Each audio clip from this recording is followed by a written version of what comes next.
Hey everybody, welcome to another episode of the Harry Singer Foundation's Empowering Women Show. And as always, I am super excited to bring to you another amazing individual that I've had the pleasure to witness grow in not just herself and who she serves people around the world. So let me introduce you straight away to who we have. Today we have Preethi Srinivasan, and I tell you what, I love this soul so much, and you are going to do so as well. So let me do like I always do, give you a little flavor of who Preethi is. And she's a speaker, writer, psychologist, change maker. She's also a mouth painter. The list goes on, but I'm going to let her talk about those as well. But I just want to give you a flavor of who she is and what she's done. She is the first quadriplegic woman to gain admission into the PhD program of India's premier educational institution, the IITM in Madras. Also, she's been bestowed with the second highest civilian honor in the state of Tamil Nadu in India, and it's called the Kalpana Chawla Award for Courage and Daring Enterprise. And Google that, check that. That's such an amazing award, but it's so deserved by this individual, and you'll find out why very soon. And also, she represents women's cricket at the Tamil Nadu Cricket Association and Apex Council. And I'm going to get Preethi to talk about her past and what got her here, and about cricket and swimming and everything that she's doing. Right? So let's go on. She created and she runs an organization called Soulfree. Soulfree, a public charitable trust that works to empower persons facing a lifetime of paralysis due to spinal cord injury, with a special focus on women and those living below the poverty line. And we are definitely going to be talking about the work that Soulfree does today. And she's an inspirational speaker, of course, and she's spoken at several public forums, educational institutions, including her amazing TEDx. So make sure you Google her on TEDx. And we have so many amazing stories of her journey as a speaker, where I got to go to her hometown and witness what she was doing. So I always want to let everybody know what the individual's mission is. And the reason why I love this lady so much as my soul sister is that her mission is to ensure that no one is forced to commit suicide due to a physical condition they have no control over. So without further ado, let me check. Preethi, you there? Thank you so much for joining us. I know you're super busy, and thank you so much for joining us today. Oh, it's such a pleasure and a privilege to join you, Harry, today. Thank you so much for giving me this lovely opportunity to be here with you. Always. And I've just given everybody a little flavor, it's a little flavor of some of the things that you've been doing. Oh, But like we always kick off, is please share with everyone a little bit about your story. And it's such a powerful story. You can start from way back whenever you want, but just give people okay, here's Preethi running Soulfree. She's speaking, she's got these awards, but given the journey of where you came from, what happened, and we'll talk about those specific times in your life. Then we'll get on to what you're doing now, and then we'll always leave with some gift from you for anybody that's watching and listening. So go ahead, tell people a little bit about how Preethi got to all the amazing things she's doing now. oh, life has been an adventure from the beginning, in the sense that I have seen the whole range. I was the only child. I was born 9 long years after my parents got married. So I was considered an absolute blessing and treated with so much love and care. And I started swimming at the age of 3 and became a state level champion. At the age of 8, I started playing in the senior playing 11. So it was almost like I was treated like I was a prodigy in cricket, and it was amazing. So everything seemed to effortlessly fall in place, and I was excelling at everything. I went to 9 different schools in 3 different continents, Wow. so I got to see a lot of parts of the world and really be exposed to several cultures and different types of people. So basically, life was a cakewalk until I went to a college excursion, and I was standing in about thigh deep water. And when a receding wave kind of ate the sand under my feet, I was stumbling, and I knew I was going to fall. So being a seasoned swimmer, I just dove in to the water, into thigh deep water. I didn't hit anything. There was not a drop of blood. I didn't lose consciousness, but I went into the water and never got out again. My friends had to pull me out, and in the process, I had broken my neck and sustained a cervical level spinal cord injury and became literally paralyzed below the neck. At 18, my whole identity had been based on my body and its and everything I have achieved with the body. And so I was shattered. I didn't know who I was anymore. I didn't know why I was alive. I didn't know how to go on. But it was my parents' love or spiritual roots that helped me, come back. And then I found that there are many others who are actually being pushed to commit suicide because of their spinal cord injury, because they become paralyzed, especially women. Many times in India, women are considered free labor, and if they can't do the work, it seems that their life has no value. And I couldn't take that. I had to do something. I had to be the change. So that's where Soulfree happened. And since then, it's been another, very Yeah. adventurous Well, journey. It we'll never we'll gets get boring. yeah we'll get onto that part of the journey, but I just want the viewers and listeners to capture that. When you was like 8 years old, you were playing with a senior women's cricket team, and a state champion when it comes to swimming. So, you're this child prodigy that everybody's looking at. That your career path has been mapped out for you as an athlete, whether it's in cricket or whether it's in swimming, and then you get to 18 years old and you end up with a spinal injury.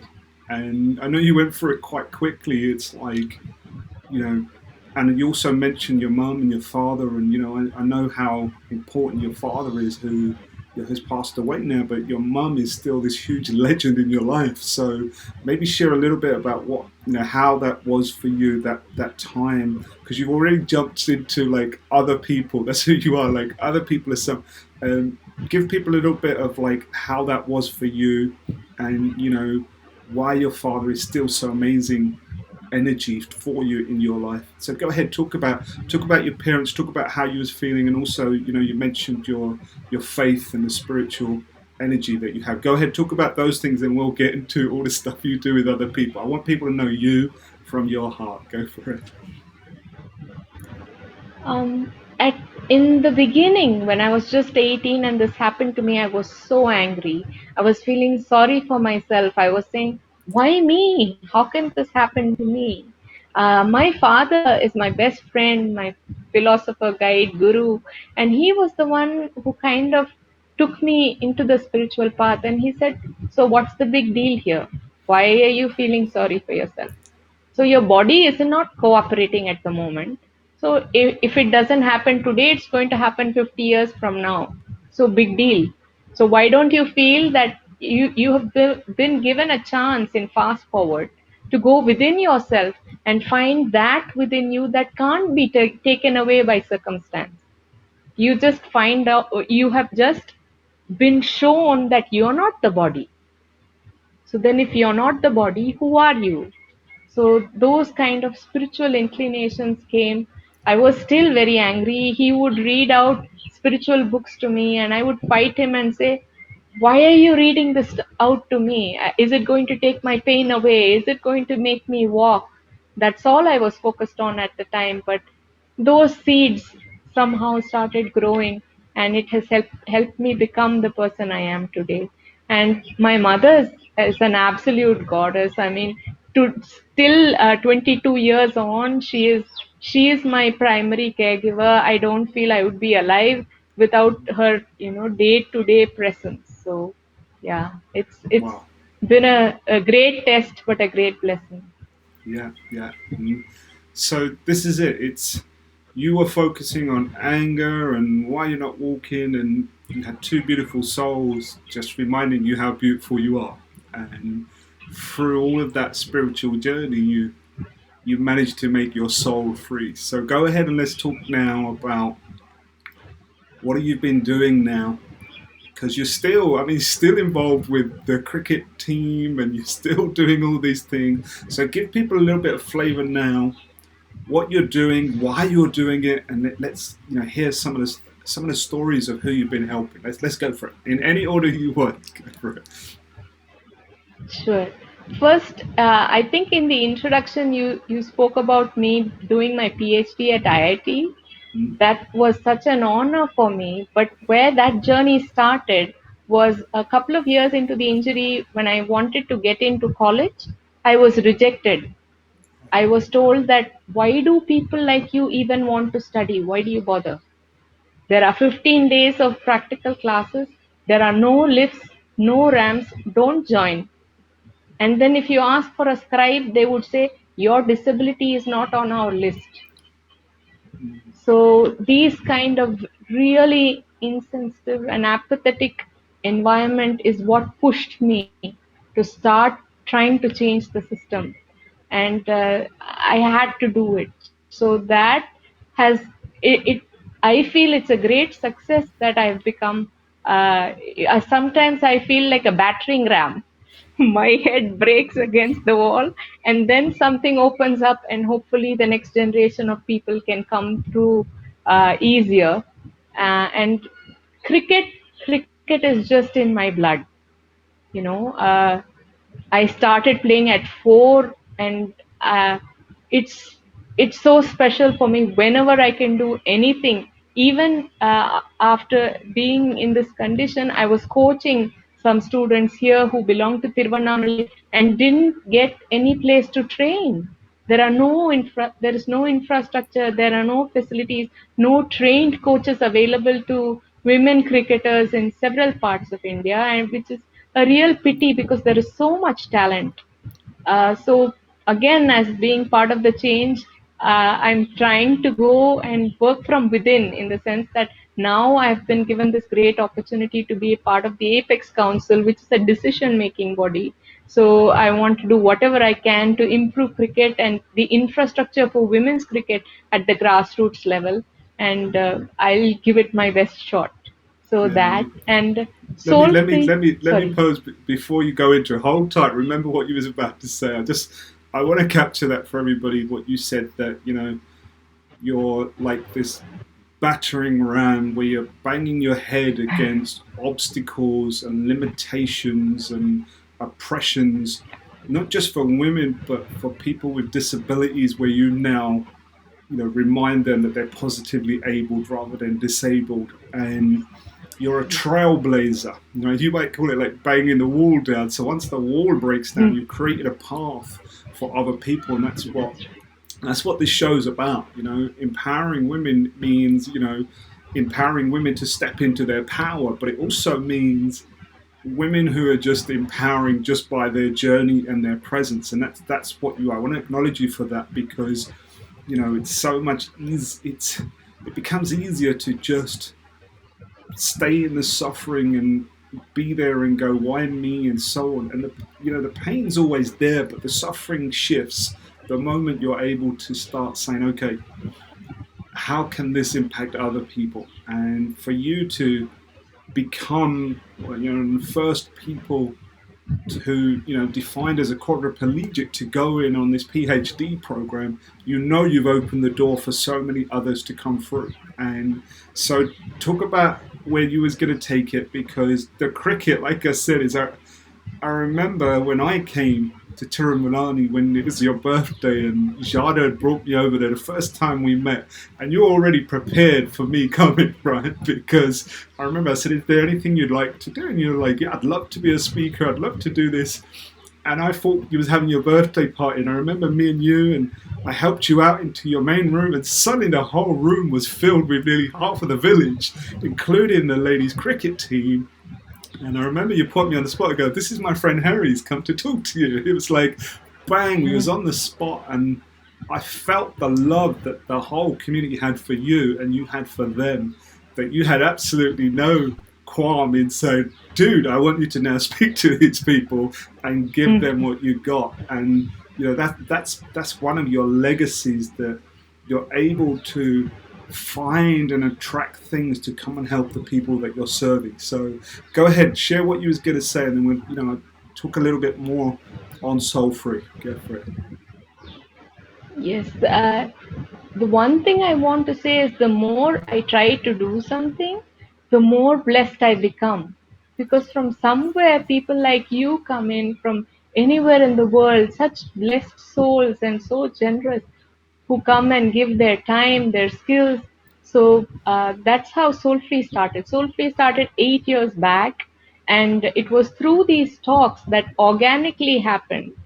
People started inviting me to come to schools and colleges, and they said, kids are committing suicide because they fail one exam. Yeah. And but when you talk to them, it hits them. So I would say that I would love to do that. I mean, impacting people positively, that's the thing that means the most to me. But I don't want anything for it. If you can make that payment to Soulfree, then again, I'm impacting lives. And that is how Soulfree started. And 8 years on now, we're supporting nearly 1,000 families of people who are affected by spinal cord injury and are living below the line of poverty. And the government has actually recognized our work and has now allocated a building within the old general hospital at Tiruvannamalai, which is in the center of the city. And we are now building a state of the art for India, Yeah. because in India nothing exists, but state of the art facility that will be the first of its kind in India, and it's going to be called Inspire, Integrated Spinal Rehabilitation Center, and we can accommodate around 60 people, and we are going to try to make them as self-reliant as they can be, physically, emotionally, financially, and give them all the skills they need. I mean, I when I came in broken, it took me nearly a decade to get out of it. But I feel that if we are given all these services, if we are told that I value you as a human being and I can make you all right, in the sense that not that they're going to get up and run a marathon, but everything we can do to make them physically self reliant, emotionally self reliant, and give them all the skills they require to go out there and become productive and lead meaningful, happy lives. That's what we want to do with Inspire. And this is like a huge thing for me. And that's what we are working on at this time. Well, you brought a tear to my eye because I can't remember how long ago it was when we met, and the things that you're saying that are happening now, when you say they don't exist in India, they exist in the minds and the hearts of certain individuals. And I remember you sharing your vision for these things, having facilities and centers that would prioritize people with spinal injury, because remember you used to say that most of the spinal injuries because of the time it took for people to come and get help and people not understanding it. And for you to just reel off those numbers now of what's happening, it's like, you know, from one service leader and free soul to another free soul.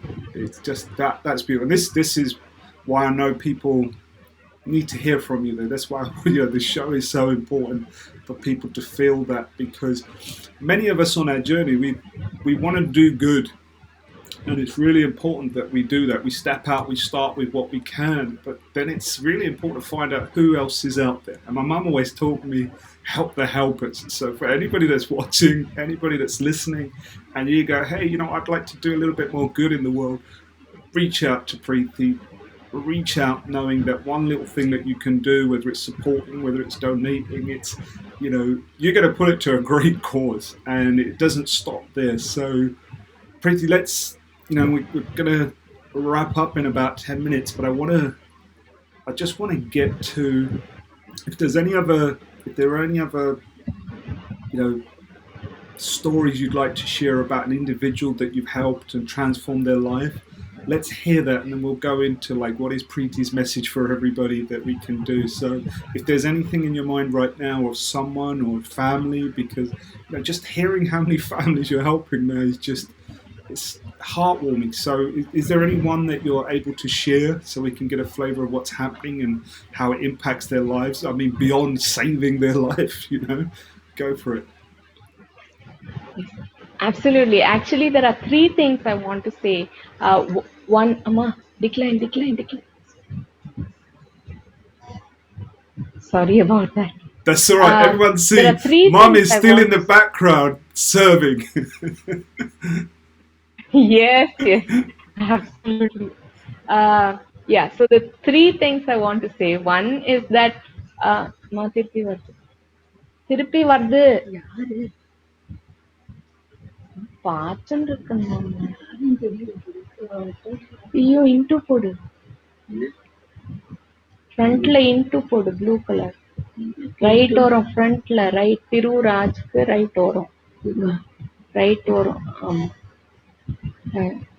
Dismiss okay So I'm it's so sorry. busy that you got calls coming through. This is what live is about. But go Yeah, for it. Three things.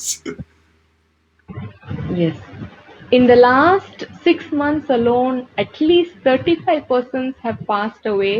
Persons with spinal cord injury have passed away because of bed sores that can easily be corrected, easily be healed. But it's just because of lack of awareness and knowledge that uh, they are just abandoned. So these are the lives we want to save. One. The second, in terms of stories, I want to speak about a person by the name Manivel. He's actually got a lower level injury that we can impact to the extent that he could be in a stage where he's walking with calipers. If he receives 3 to 6 months of proper You're still there. You're still live.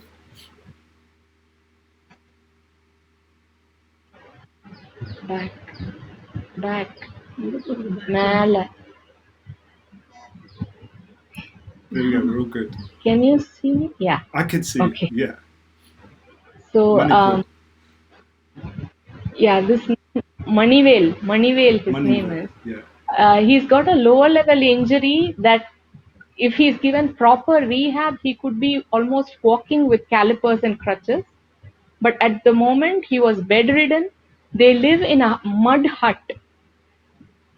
He was living with his mother. And what had happened is one day after lunch, he felt dizzy and he thought he slept. So when he woke up in the evening, he found his mother on the floor and he could not reach out to anybody. He took a photograph of that and said that I'm not able to make my mother up. So he called Soulfree. And then we reached out through government sources. We sent medical help to him.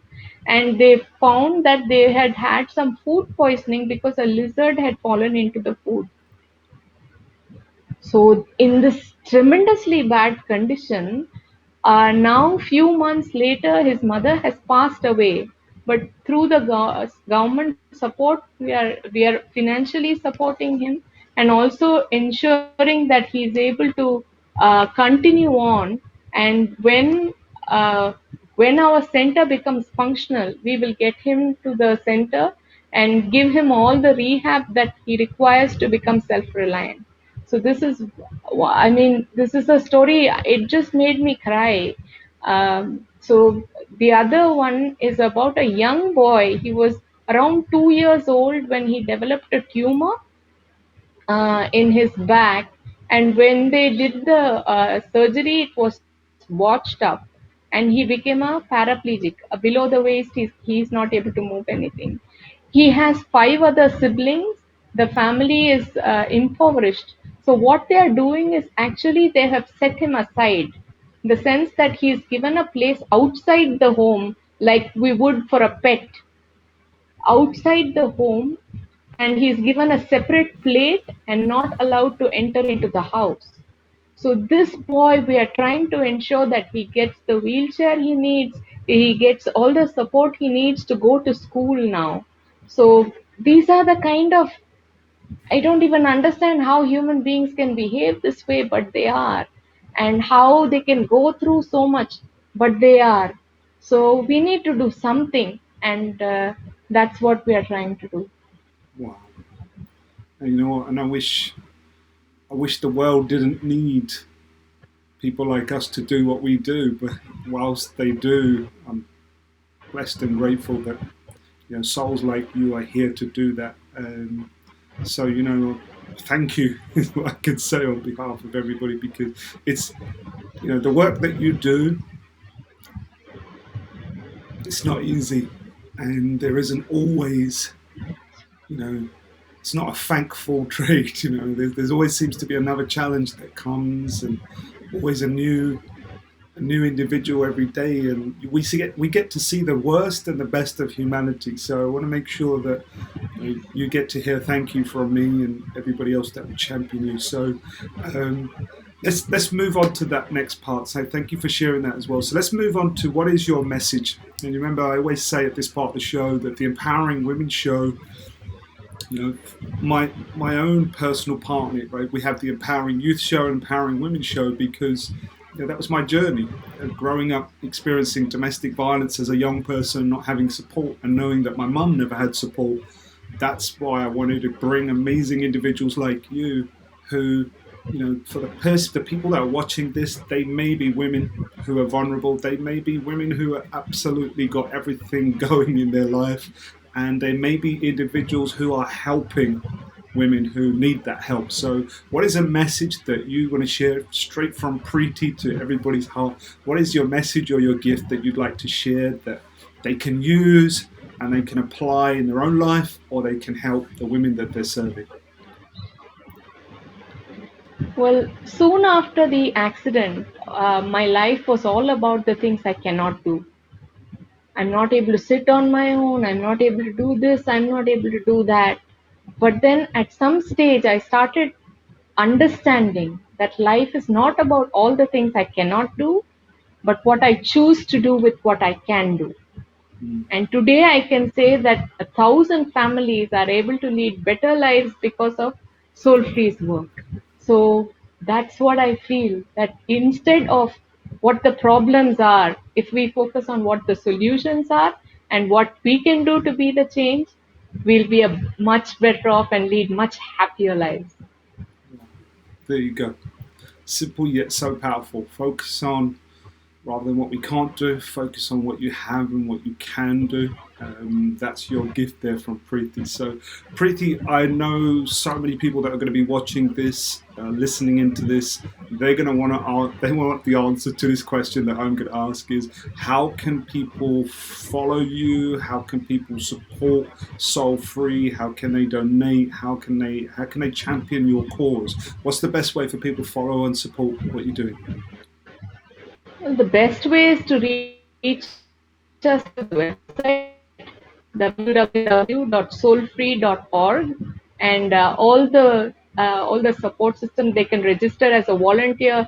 They can help us from anywhere. I mean, we don't require them there to be physically present. Once the shadow of COVID goes away, if they want to come and visit us, we would love that as well. And if they want to provide monetary support, there is a donate now section, and we are able to accept foreign currency donations as well. They can write to me at preethi@soulfree.org or admin@soulfree.org. And of course, we are there on all the social media, Insta and Facebook as Soulfree Trust. And basically, we are doing all the things we can do is spread the message about the work we are doing, because the more people who come to know about the work, they will feel connected with us. Brilliant, brilliant. There you go. There you go. You've got it. Even if the bare minimum that you do is to contact soulfree.org and just say thank you and send some love to Preethi and her team, do that. But if you can do more, please do that, because you'll be making a huge difference. So Preethi, thank you again for your time. Thank you for your mum to getting everything set up, and thank you to your whole team. And I love you and appreciate you. Like you say, when this cloud has been lifted, can't wait to get back to Tirumanali and come and see you all, give you a big hug and so on. Right? So thank you, and keep doing what you're doing. We appreciate you. Right? Awesome. Thank you. So let's wrap it up, guys, like we always do. That was amazing. And if you have any comments, put them in on the YouTube or the foundation page on Facebook, wherever you're watching this. Please just make sure you let Preethi know, send her some love. And the way we always wrap it up is that's another episode of the Empowering Women Show. If you haven't subscribed on YouTube or joined on the Facebook group, you get to access the Empowering You Show and the Empowering Women Show. You've got all the links here, but this is a really important message because when this recording was made, we are about to have our virtual youth leadership summit happening on August the 28th, 29th in 2021, right? And if you're interested in that, go to the foundation page, www.harrysingerfoundation.com. You'll see all the details. Anybody under 19 can apply to participate. It's zero cost. It's fully sponsored, a 2-day virtual summit. And even more important for this particular show, we are having this year's virtual Women's Empowerment Summit on October 2nd and 3rd. There will be 5 amazing women presenting and sharing their heart, adding value, helping other women to step into their power. And Preethi will be one of the speakers. So if you want to hear more and get more inspiration from Preethi, just go to the foundation website. If all the details are there, you'll be able to access it. Otherwise, just follow. So that's it. Thank you once again for joining us on another episode of Empowering Women Show. And I look forward to connecting with you on another episode. Until then, keep serving.